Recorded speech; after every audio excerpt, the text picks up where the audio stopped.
Yes. But I love hearing stories yeah, that we haven't heard, from things that he did or said back in the day. Because, nobody walked around with a bunch of cameras like we do now. But just hearing the stories about him, especially during his prime, man, every one of them are funny. man, Every one of them. man. Yeah. I like the The- one where Ghost is like, the first time I met the guy, he asked me for a piece of my sandwich. He was like, "Yo, let me I get a heard this piece of story. that, son." I heard It's this like, yeah. story. This story's He's hilarious. like, "Yeah, all right." He was like, "Yeah, that's the best sandwich I've had in my life." Son. Like, just I mean, Dirty was yeah, so man. crazy. They said that all his kids necessarily may not have been all his own kids though. So like he was Probably doing not. Yeah, similar to like BB King. Like I don't know if you noticed, BB King. If you just came up there and said like you was his kid, he was like, all right, cool. I guess you my kid. And that was kind of how ODB mm, was. So they like some of his kids might not even be his real kids. Like I mean, he just I if a mean, woman said that we had a kid, he was like, I guess you my kid. listen, he told you he liked it raw, so he knew he had kids out there. said it. so, so he wasn't going. He might have been. It was, no need to go to court to debate it. He looked like a little bit like me, so he got to be my kid. I like it Yeah, raw. yeah. I like it wrong. I mean, Yeah. and then you Wow, gotta think dude. Power's got to manage all this, Then Man, you have to God bless his heart, manage, man. and I think about it of like managing. To a certain extent, I always wonder: do we need to give more love to Meth because he could have been on some diva shit and be like, "I'm out of here. I'm going solo early." He Mhm. could have. Yeah, He had the could have. name. He had the late Def Jam was pushing him. He had the month of man going on. He already had another partner with Redman, which he did go off and do things with him. Right. But he Yeah. could have easily been like, I'm not doing another Wu album. He's Well, always kept it Wu. yeah, Yeah, always team player, always. yeah. And I mean, like even if you when you hear him talk about, he didn't want the song Method Man on the 36 Chambers album Mhm. because it was like he never wanted to be like the guy in the front, the star. And I can't remember, was it the show? It might have been one of those documentaries where they went, I think, to like Tokyo or something That's like the that. show. That's the show. Okay. And him and Yep. you got Yep. got into an argument about him doing talking during the interviews. And Talking that's too when much. Yeah, he was like, look, I went to the radio station by myself. He's like, well, you should have gone by yourself because you do all the talking. And you could kind of see where there was a little dissension there. But then God was somebody yep, who at the time he was in and out of the group because he was in and out of jail. And Mhm. so, yeah. Meth became the de facto superstar. And then ladies started thinking, finding him as a sex symbol. And he didn't ask for that. All he wanted to do was rhyme. And he wanted to rhyme with his brothers. I think that sex symbol thing came from the You All I Need though. Of course. Because I don't know any. Oh, yeah. I would say the majority of women that found out who Meth was, they didn't find out about him to the Mary J. Blige joint. Yeah, That's fair. yeah. That's fair. If he never did that, and even more the remix, the video remix version where they where they dumped because the original version was just him singing. It wasn't even Mary on there. Right. So, and it's 3 versions actually. You got the Diddy version. Then remember RZA came back and remixed it again. Remix, yeah. The before they RZA did the RZA video. remix is cold. The RZA remix is cold. I love the RZA remix. It is cold. No, it is. It is cold. cold. But the thing is though, it's weird. That's the video version, but when you hear it on the radio, it's the Diddy version. Mm-hmm. Mhm. That's the Yeah, version you for hear sure. more of the time.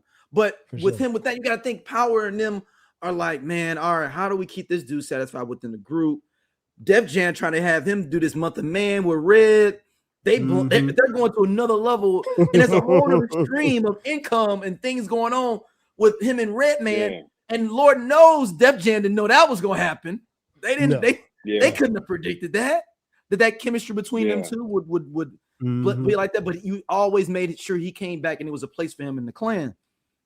And you got to think about even other people. Right. Jizza. Jizza thinks he's the smartest guy in the room, so he's going to have his way about stuff. And then RZA thinks he's the godly third person. I mean, yeah. I'm just thinking of there's all these ego. egos that you have to There's manage. ego. And then everybody started having their individual success. Right. And I know you guys talked about it in reviewing the Wu series, but I mean, like, one of the biggest what ifs that we ever could think about in hip hop was what if RZA, didn't have that flood in his basement? Yeah, we're gonna And do that. We're gonna do that another. We're gonna definitely do that another episode for sure. Inspector Deck's, album, what it could have been. And what we got wasn't bad. I think about that so much. I think about that way too much. Like even in 2026, I think. And it came out like 6 years later, though. It came out like 5 6 years later. And it came out to like 99, 2000. You just don't know what that was. Mm-hmm. But yeah. And it was good, but it wasn't. I don't know that it was what he had made, So I don't think he was sounding loud, right? He was sounding loud directly, or was he? Who was he sounding? I think he was. And I guess the thing that did help Meth is, and ODB too, is that they were signed to outside labels that forced RZA to have to redo all that stuff fast. Like to get it, like Electra's hitting them about Dirty, like that's cool. You had that flood, but Dirty's album is due in 3 months, and then Meth's album's due in 6 months. You need to get on it or whatever. Actually, it's probably reversed because Meth came out first, so Meth album is due, and then I think GZA was on like Geffen or something. He wasn't even on because the only people on Loud was Wu as a group. I think the group was Loud Ghostface and Raekwon were. Capadonna was, and maybe some of the other clan, but the only ones that I know, ODB, GZA, and Meth were not signed to Loud. Actually, this is the website I know that can do that. And the interesting thing is like you said, just being able to manage that. But even going back to Inspector Deck's album, it did come out and it was good. Don't get me wrong, but I think I enjoyed it, man. Yeah, it just didn't. I think the time where he was at his hottest, at his peak, that's the time it should have come out, and it didn't, and that's what hurt it. Yeah, because even to this day, when you hear his verse on Triumph, you're reminded that's one of the best verses that we've heard in hip hop. Period. Where you rank it doesn't matter. Man, just imagine a whole album full of Bomb Atomic. Like, golly, man. You kidding me? Whole album of that. And he's got a lot of the crazy thing. Like, I mean, he gets left off the track on Pac's album. Oh, with Pac? Oh man, yeah. So he kept left off on that. Like, I'm just saying, man, it's not the Deck, man. You hear that verse, even in the Vice of Men, you can tell, like he feels the type of way. Exactly. When you hear that verse, you know why. Pac was like, "Nah, I can't have this dude." He spazzed on that. Yeah, I remember the first time I heard it, I was like, "Why is this not on the album?" But then I know why. Was it not Corrupt? Was like somebody asked Corrupt. He was like, "Why did he take him off the album?" And Corrupt was like, "Cause Pac was just mean, bro. He's just mean. He heard his verse. He didn't like it. He liked it. He said he wanted to go last, but he didn't go last. Cause wait a minute. No, he goes first. Oh no, he doesn't go first. Nah. I think he goes. He goes second. I'm not. Yeah, I think he goes second. Nah, cause Red wraps it up. But even that, did he still get paid for it? Did Deck still get paid for that? I hope so, man. Because so I don't know. That's crazy. The reason I don't know is because that was just something that was supposed to be on the Dog Pounds album. Mm-hmm. Yep. Yep. Sure was. When Pac got out of jail, they just start throwing tracks at him because they needed him to have something. Mm-hmm. Yeah. So the last verse Corrupt was good. Redman does end it. Redman does end it. Okay. Oh, his verse is crazy. Lyrical cats spitting the criminal tactics. Non-believers get my dick and genitals backwards. Let's face it, there's no replacement. Taste this, mad underground basement. Shit I lace with. Oh my goodness. I got connected to Federal Express to get the fresh packet of Blessed. The dogs can't fetch. Like, honestly, and that was a great way to end the song. It's crazy. Yeah. Crazy. It was. And then if we talk more about Power then flips it and he gets to start acting. Mm-hmm. Yeah, he jumps in Belly. He jumped in Belly and he's in Black and White. Yeah. Oh, that's right. Yep. Who else was in Black and White? Ray was with him. Yeah. Yep. So he plays he got a sad card. Belly. I wonder who was like, yo, you know what? You should act. I mean, why not? At that point, why not? You're doing everything else. You're It's a handling money the grab business too, side of fam. moves. Yeah, huge money This is grab. a money. Exactly. This is a money guy, man. He's like, all right, what other avenues can we put the flag in? Mm-hmm. Just Especially as an another thing for the affiliate. brand. Yeah. So Yeah, he you was spread it one of the out. executive producers on Black and White. So he was putting up some of the bread. So that's why he was in that for sure. There you go. EP. I ain't mad at it. I mean, he had to. I mean, it was knowledge on the phone. Man, that he's the one, and I just realized it because he's the one that caused Meth to bring Meth in to try to help get them boys, and then and that's Meth's first acting role as well. Wow. So Power puts on Meth. Amazing, crazy when you think about that. And Meth is still getting his SAG checks, man. You know what? No. His first acting role technically was on the episode of Martin, where he robbed him. Damn, I don't even remember that. Where he robbed him, where he thought that Gina and them was trying to prank him. Oh, okay, yeah. Okay, I remember that. Yeah, and he was like, he helped them bring the stuff down to the car. Yep. Wow. But a real acting role, Power put him on for Belly. Like, so think about all he's still doing it.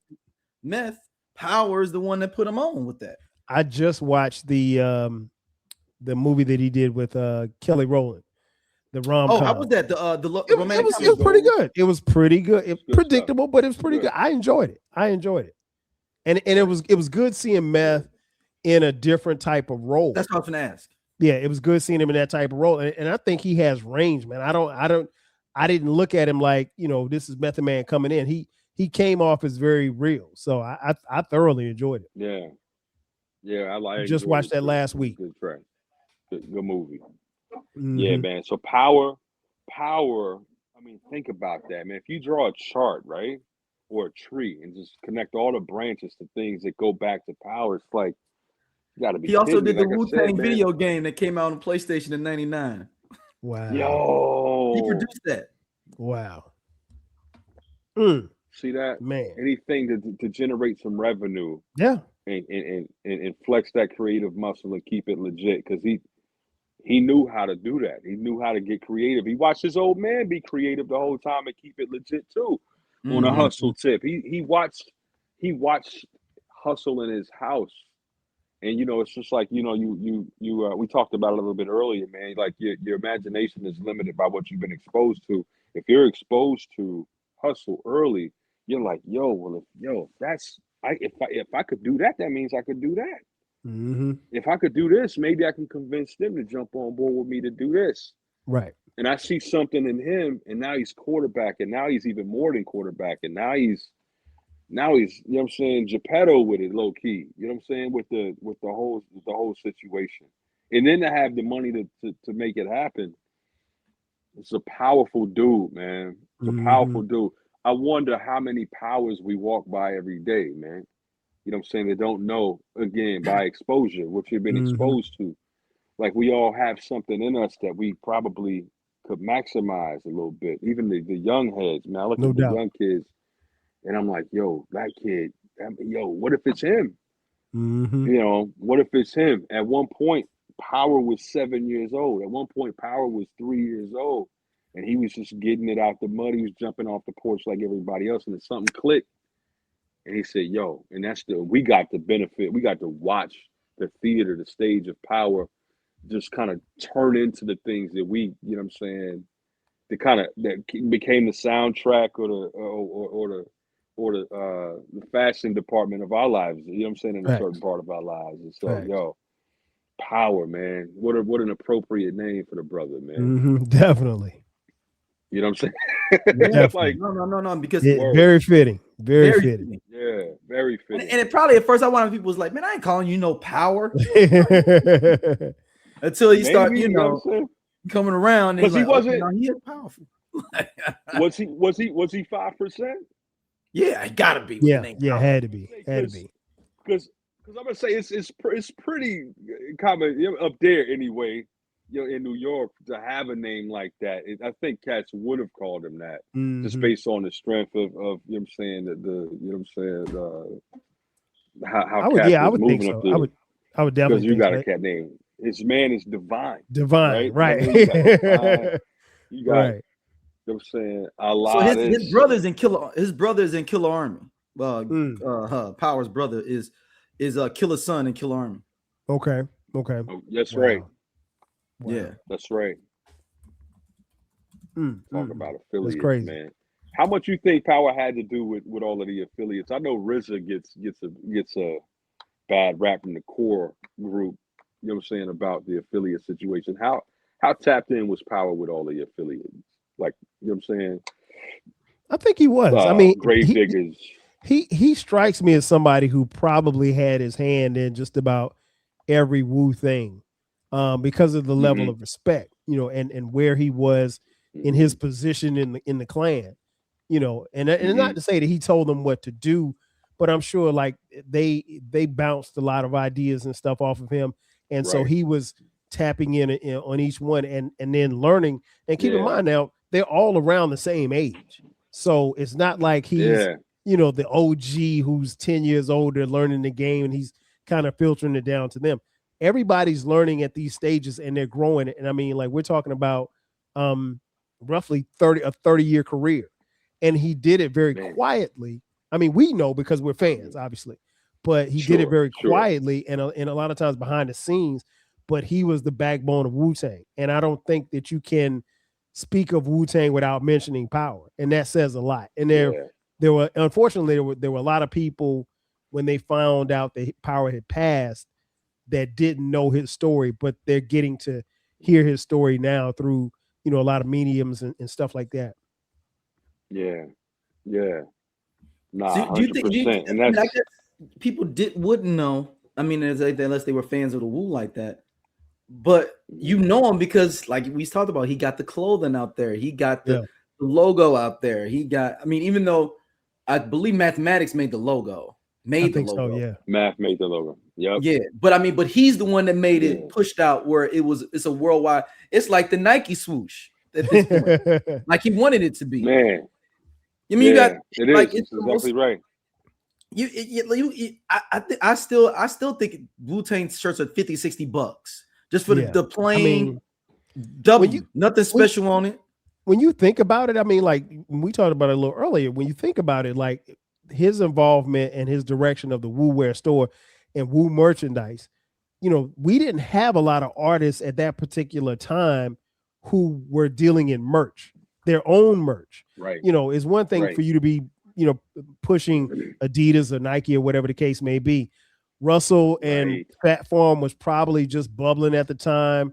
You know, I'm trying to think of some of the icon. Master P Miller gear, I don't think was really a thing at that particular time. I know Fubu was out. It did okay. Fubu was out, but it wasn't big like that. So, you know, to what Focus said a little earlier, like if you don't have the success of this particular brand, I remember Naughty by Nature did they had Walkerwear, and you know they had their own Naughty gear or whatever like that, but it wasn't, and it was big for especially for hip hop because they were some of the first artists that I remember seeing in their own April gear. Walker did Walker, and so that was something that they pushed. So it wasn't theirs per se. Exactly. So, but I mean, to have your own clothing line and then to have your own stores set up in certain cities, that was unheard of, man. And it was successful. You know, egos and things got in the way of, you know, the long-term success. But, you know, I don't necessarily know if you don't see Wu-Tang have that kind of success as far as merchandise is concerned. How do we know that Jay-Z is going to have, you know, Rockaware years later? How do we know that Fat Farm is going to take off the way that it did? Urban Gear wasn't something that was Sean, exactly, Puff and Sean John. That wasn't something that was like as prevalent as it is today. Now everybody's got a t-shirt. Everybody got what I merch. mean? You could design it, sell it, then press it after you get the money for it. Now, but back in the day, so the story goes, Power cut up the Wu shirts that were already made to give out to the young ladies for the ice cream video. These are regular Wu shirts he cut up in the back and gave them out to like 5 or 6 women. Man, listen, I remember my girl saw the video for ice cream, and that's the first thing she said. She was like, "I want one of those shirts." She was like, "I need a butter." I was like, "You ain't Puerto Rican. You want a Puerto Rican for?" So Well, she I guess wanted the cameos in here are weird. Sam Snead, if y'all remember Sam Snead, they used I to remember be Sam on. Snead. Death Row. Sam Snead is in here. Shaheem, Tyson Beckford, Soul for Real, and Irv Gotti are the cameos besides Wow. Wu members. Peace to Shaheem, man. Yeah, peace to Shaheem is Wu. Mhm. Yes, Yeah, yes. yeah. The rugged child. The Mhm. rugged, you know what I'm saying? That's right. That shit is real beat. It's still one of the hardest beats to me off that second Shaheem album. That was a good album. that shit is That was a good real. album. That was a good album. But power, like you got, that was and the Man sometimes- Child album, right? Yeah. and sometimes Wu got overbloated. I would say. I mean, there was so many people, man. I mean, at some point we had what Killer Bees, Killer Army, Wu Gambinos. Hey man, but we're fans, so we didn't mind. I mean, like, yeah, you supported the Wu. You supported the Wu because think about it like this. I don't crazy. Exactly, and like I don't even remember a lot of people who didn't. Killer If you bought Dirty's album, you bought Mess album. You bought Mess album, you bought Rave. You bought Ray, you bought Ghost. If you bought Ghost, you bought RZA. If you bought RZA, you bought just like I don't know very few people who are Wu-Tang fans that don't have like everybody's album. And then subsequently, when the Killer Bees came out, we got that. When the Killer Priest came out. What if DOC never got into that car accident? What if Ice Cube didn't leave NWA? What if the Game never leaves G-Unit? What if Teddy Riley never moves to Virginia? What if we got that J. Cole and Kendrick album? What if the RZA would have never had that flood? How would the hip-hop world sound today? Welcome to Hip Hop What Ifs, the podcast where we dive into the biggest what could have beens in hip-hop history. From iconic album delays to game-changing partnerships that never happened, we reimagine the culture we love and explore its alternative paths. And you are now at Hip Hop What Ifs.